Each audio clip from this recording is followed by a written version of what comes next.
going on, everyone? In this video we're going to be talking about my best tips, tricks and general strategy for saving money, whether you're trying to save more money for a deposit on a house, a rental property, a holiday, or just to have more money to invest. This video is hopefully going to provide you with some valuable information.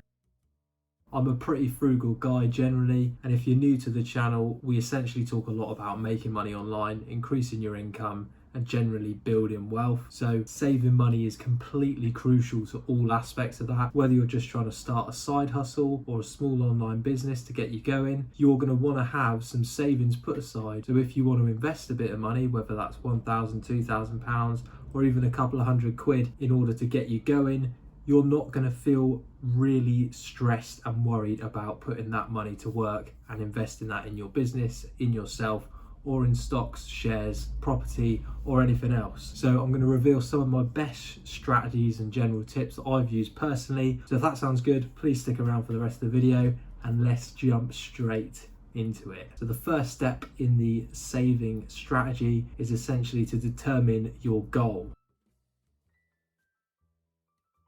How much do you want to save? Why do you want to save that much? And when do you want to save that much by? So why, when, and how much?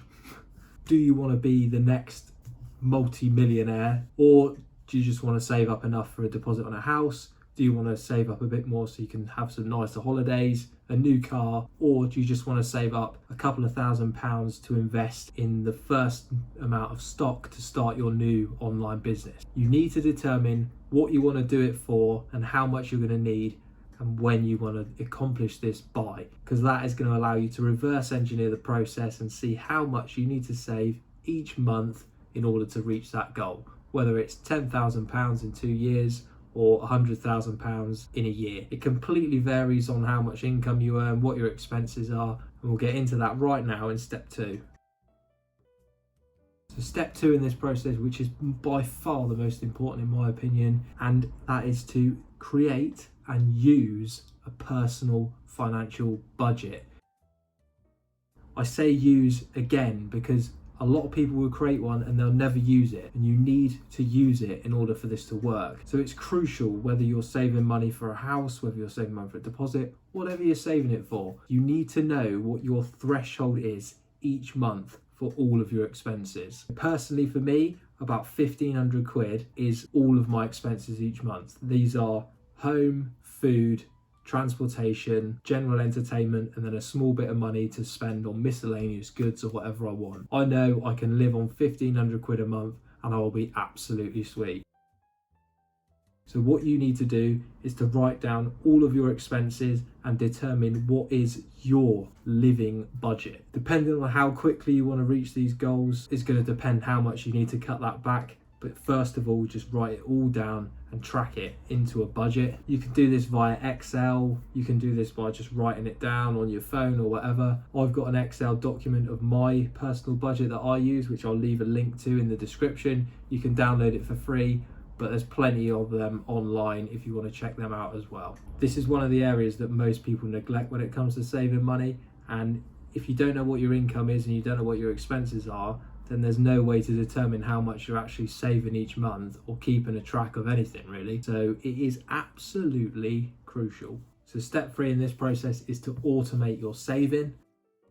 Once you've got your budget sorted and you know what your expenses are, what your income is, and you can see the margin in between of how much you can potentially save each month, you want to set some figures up in your mind, whether that's £100, whether that's £1,000, to be directly withdrawn from that account into a savings account or into an investment account every single month. It's incredibly easy to do, and you want to just set this up with your bank so that the money goes into your check-in, and then as soon as it's built in, whatever you want to save each month is directly debited out, and you can save all of this money automatically, and you don't have to have any human input, and it's not going to require you to log in each month and move money around. You want it to just happen completely automatically in the background while you're out living your life. And by far that is the easiest way to just rack up the savings. So they're essentially the main 3 steps that you need to follow. There's obviously lots more that we can talk about, and the 5 primary areas of focus in which we can actually just strip down some of our expenses each month to save even more money. These are food, shelter, transportation, clothing, and entertainment. One of the easiest things you can do with this is basically just to change your supermarket. I moved from shopping at Sainsbury's to Aldi and saved around £20 a week on my food bill, which £80 a month, invested at 8% per year in an index fund, blah, blah, blah. You can see that it really does start to stack up over time. You can also eat out less, stop using Deliveroo and services like that, and generally just look through your bills and see where you can cut down without compromising on your happiness and level of lifestyle which you've came to enjoy. It does sort of come down to how bad you want it, and if you do want it bad enough, you will cut down and you'll be eating bread, chicken and rice and eating cheap and clean and living lean. Number 2 is shelter.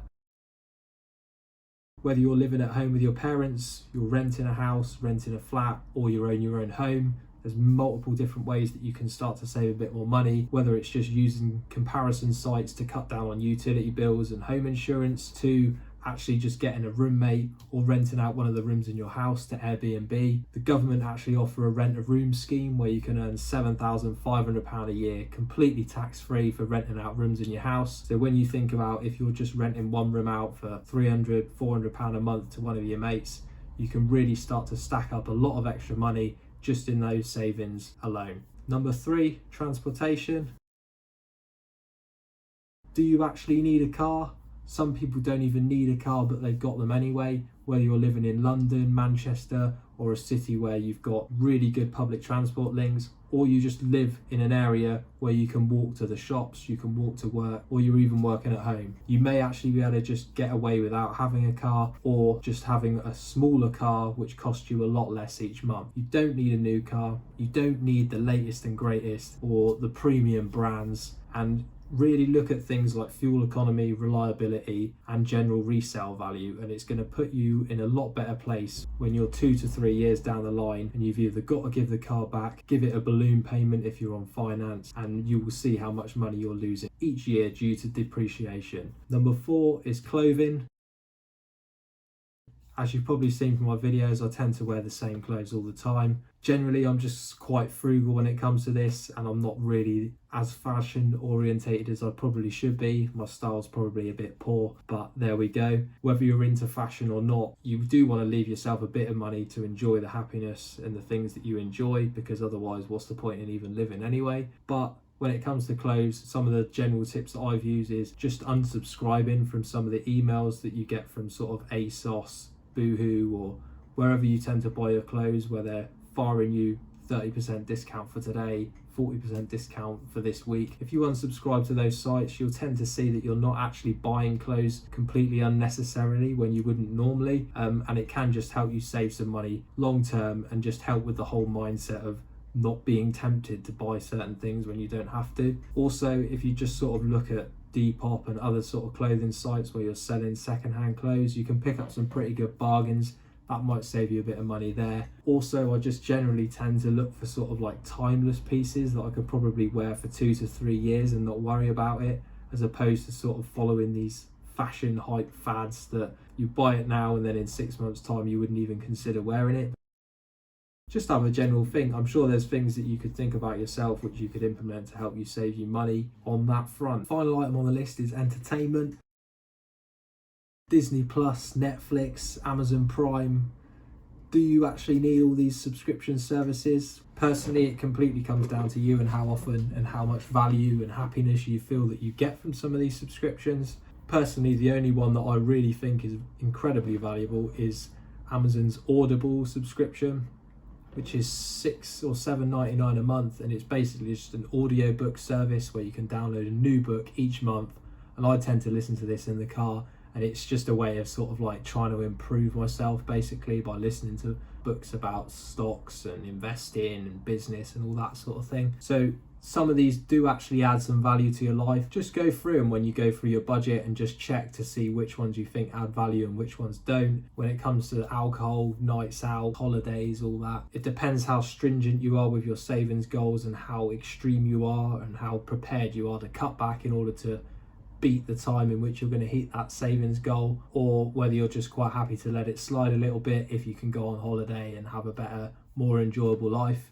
It's sort of completely up to you on that front, but just drill down to it in your budget. Maybe when you're doing your direct debit automatic monthly withdrawals to your savings account, you could also have another smaller amount go away to an entertainment account, and that could be used for holidays, entertainment with friends, nights out and so forth. It really just comes down to how bad you want it and what you're prepared to do to cut back. But I hope some of these tips and general strategies help you guys out, especially if you're completely new to saving money. If you enjoyed the video, please give me a like and drop a comment below to say what you thought of it. Give me an idea of what your savings goals are or some of your general tips. I might do a few more of these sort of videos if you thought it was valuable. Also subscribe to the channel if you want to see more of this, and check out some of the other videos as well if anything that I sort of briefly touched upon sounded interesting, especially when it comes to investing, online business and all of that sort of thing. That is me signing out for the video. I hope you joined it, and I'll see you all again soon.